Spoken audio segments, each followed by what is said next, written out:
Today's lecture is going to be about instrument variable method, which is an extension of the least square method for improving, fixing the problem of consistency of the least square estimate in some when the assumption of the least square estimate is not satisfied. All right. So we're going to review the property of the least square estimate and review about the assumption required in order to obtain such property. That is the consistency property of the estimate. Now, and we're going to explain how the IV instrument variable can fix that problem of the least square. And the IV method relies on the choice of instrument. And then we can give you some numerical example. Okay, we visit back again the least square problem. Suppose you have a linear regression in this form. Okay, that's a typical form for dynamical system. You have autoregressive term, you have the input term, and this is the noise. All right, Q minus 1 is the delay operator. And you see that, of course, this represents ARX model. Okay. Then you know that you can put it into the linear regression setting where the regressor metric H contains the information of the past output and the past inputs. Your estimator is the AR coefficients and the coefficients in the polynomial B. Okay. The least square estimate is, of course, to minimize the residual norm of the residual norm square, and the least square. I mean, of course, if you put just I hope you recall that if you can just put everything in the matrix form, right? Y and H, the solution of the least square is H transpose H inverse H transpose Y. And if you just characterize it, this big H is just, I mean, for each row, it contains H at time t, all right? So if I just expand this expression into the sum, all right, that is the expression of the least square estimate. But then I can rearrange. Now I'm going to examine the consistency property of the least square estimate. So I rearrange the term, all right. I use the information that my Y is actually generated from this equation. We call it DGP, okay. The way I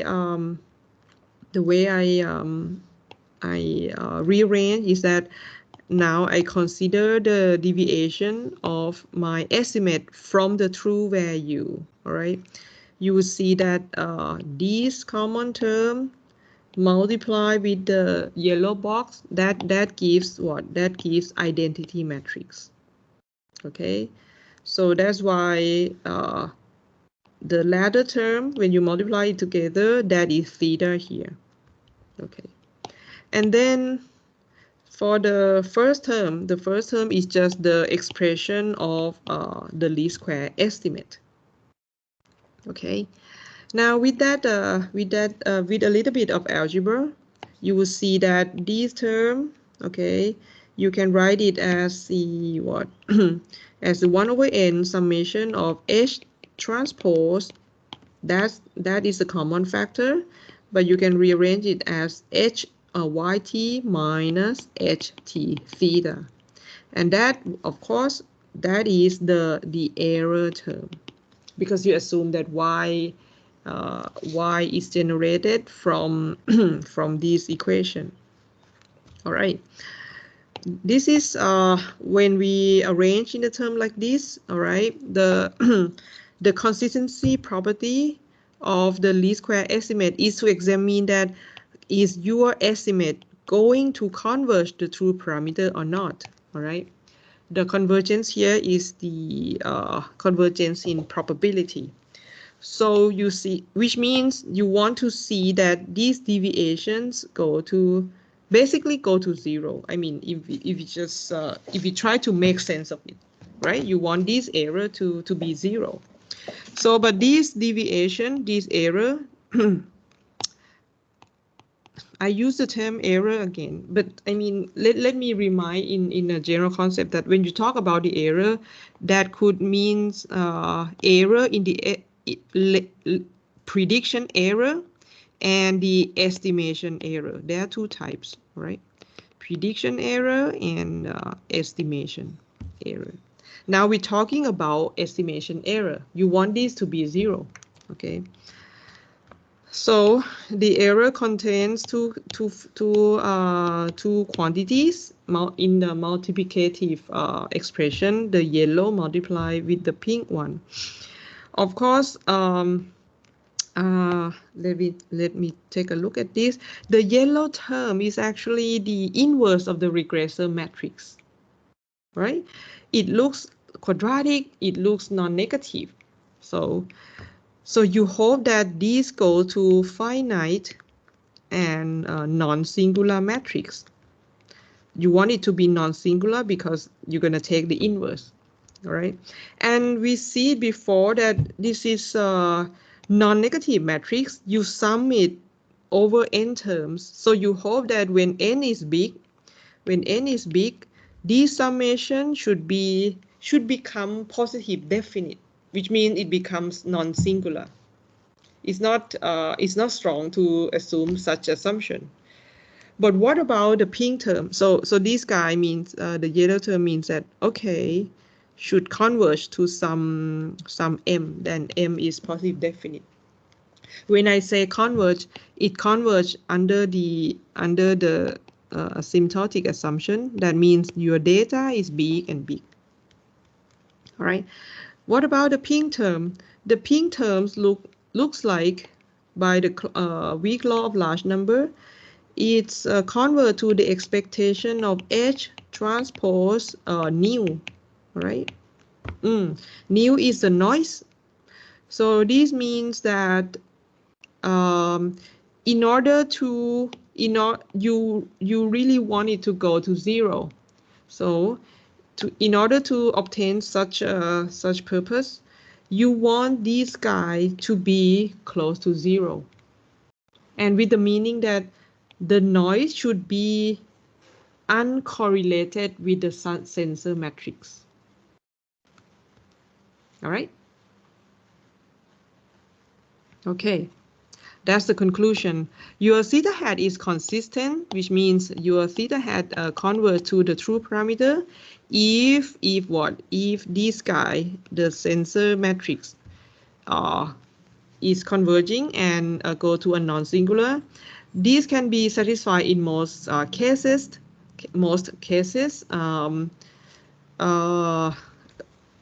But when U is not persistently exciting of order n, when U has less information, let's take a look back. Your H contain what? Contain the pass Y, the pass output. The pass Y and the pass input. What if you use if you pick a very bad choice of U? For example, if you pick U to be impulse, most of the time these will contain 0, 0, 0, right? So your sensor matrix contains trivial information about system description. You put 0, you observe 0 at the output. That's not a good choice when you perform system identification. Or what about if you put step input? We have seen before. If you put step input for complex system, this is going to be 1, 1, 1, 1, 1 all the time. And at some point, your Y will go to steady state, right? If you put step input. So the values of Y in the sensor matrix will be constant all the time. In such case, if you use that to estimate the complex system, that's not going to be a good choice, right? Now, in conclusion, you should use persistently exciting input, and this matrix will become non-singular. The second one, if the blue term satisfied, your theta hat is consistent, but this condition says that your noise should be uncorrelated with the sensor matrix. This probably is not satisfied in most cases, except that the noise here is white noise. Now let's go back. All right, this is your sensor matrix H. Okay. Now you want this to be uncorrelated with noise. So let's sketch. What if, of course, if nu is white noise, all right? If you look at the equation, so your y, you can say that your yt is a function of past y, right? And a function of past u, and is a function of nu t. Okay, so if nu is white noise, now if you take a look at the term in the regressor matrix, this is past u, sorry, past output. So past output would be a function of past nu. All right, if I just take a look at it conceptually, because yt depends on nu t, so past y would depends on the past noise. So when nu is white noise, and if you generate the input such that, I mean, you have a choice on you intend to generate u that is independent of the noise. Of course, these two guys will be uncorrelated because past output depends on the past noise. If the noise is white noise, past noise and the current noise should be uncorrelated because of the white noise property. Is it clear at this point, Toto? Okay, no one answer as usual. But on the other hand, if nu t is not white, it means that you may have some correlation between nu t and I mean the current noise and the the past noise, which means the autocorrelation of your noise could be something like this. All right. In such case, you will see that when you take expectation between nu t and the past y, your past y depends on the past noise, but the past noise still have correlation with the current noise. In such case, when nu is not white, the correlation between the regressor matrix and the noise is no longer zero. Your least square estimate is no longer consistent. That is the main problem of the least square estimate. Okay, so it gives consistent estimate under some restrictive conditions. So now we're gonna take a look at the instrument variable method, that I mean how we can like extend or tweak the idea so that it solve this consistency issue. So now we're gonna start with the description of IV. Now we take a look. We kind of take a look at this main condition to make the least square estimation. To make the least square estimate consistent, but now we just replace the regressor matrix, all right, by ZT, and we're gonna call ZT the instrument. Now we make a choice of ZT such that this is 0. Expectation of ZT transpose nu t is 0. Okay, then if with the choice, I mean we will have to pick a very appropriate, a suitable ZT, the instrument, but with that choice to make this assumption hold, the basic IV estimate, the IV estimate is gonna be given by this formula, and it resembles the formula of the least square estimate, right? Just replace the choice of sensor matrix by the choice of the instrument the instrument ZT. Okay, so the IV estimate is the same of the least square if you pick the instrument to be the sensor, the regressor matrix. All right. The choice of instruments, okay, the main thing is that you have to make it that uncorrelated with the noise. Okay, and of course you will also want to make it that these, by the weak law of large number, these convert to the expectation of ZTH. You also want it to have full rank because of the expression here. You want it to have full rank so that these invertible, these, I mean the inverse operation here is valid. Okay, let's see some example. Some example. You pick the instrument to be the pass input. Okay, and you have choice on the input, so you can make the input uncorrelated with the noise. And with the pink part here, you make a choice that, okay, these can be a signal, a filter signal of the input. All right, by this assumption, by this expression, it basically mean eta t is somehow you know, a transfer function applied to the ut. It means the filter version of the input. So you can say conceptually that when you filter a signal by a transfer function h, this is gonna contain, eta contains you know, cumulated historical information of ut.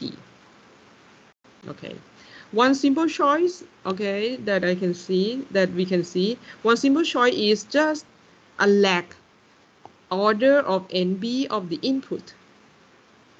Okay, for example, dq is just q minus 2. So the eta t is just ut minus 2. All right, take two steps of the delay. So with that choice, your instrument would contain only all the past information of the inputs. Okay, but with this choice, okay, assume that when you generate ut, when you generate the input, it's assumed to be independent of the noise. All right. The expression of the IV estimate, okay, can be, I mean, can be observed when you, this is an example of the U-Walker equation, and I would like to make a point that when you consider this equation, it represents one example of the IV estimate. Take a look at the AMA process. All right, you have autoregressive, you have moving average term. All right, now let me remind that when you if you model the AMA process, you cannot use a least square to estimate the moving average part. Okay, please review, because when you write the error term, is no longer a linear function of a, k, and ck. So you cannot apply the concept of the least square least square estimation. Now, so if you starting from the AMA process, if you write the autocorrelation function by using this definition, you will see that it satisfies the U-Walker equations. And then you have used the assumption that the filter, okay, the moving average term is uncorrelated with the past noise. The past input. The past output. With when the index k here is bigger than r. R is what? R is the order of the moving average term. Okay. So from these U-Walker equations, if I just iterate the sequence k, so I can form these into a matrix. Okay. What is these R? These R is the autocorrelation of the output. Okay.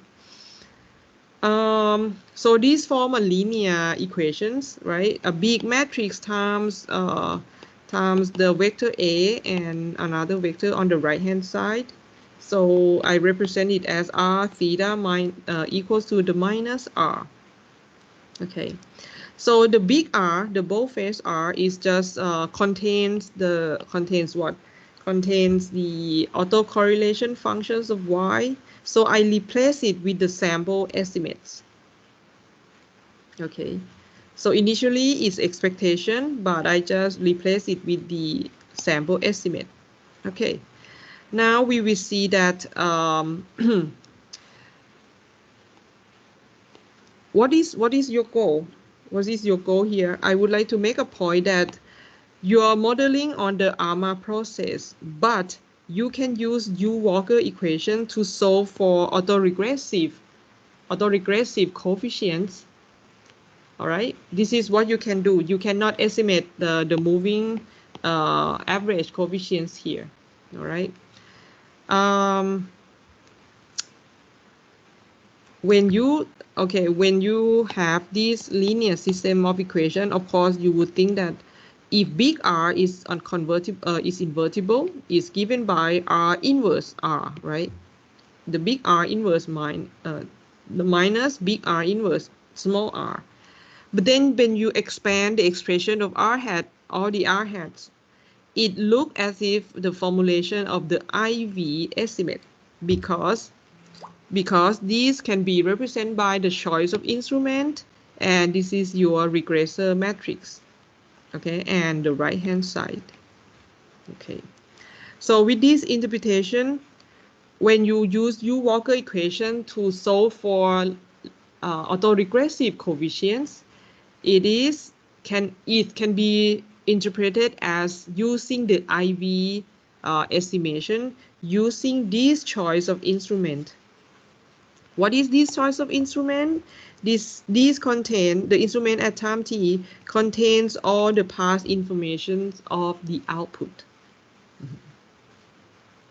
How past? You see that all the index R appears here. These are past output. This is index t minus R, right? This is the current time. This is the choice of your instrument.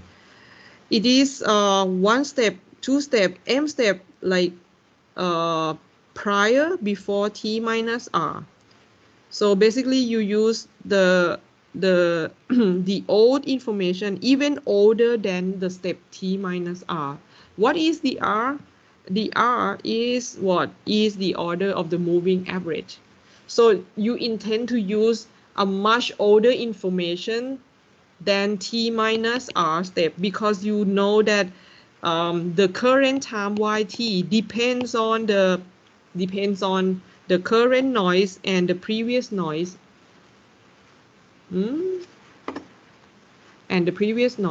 right?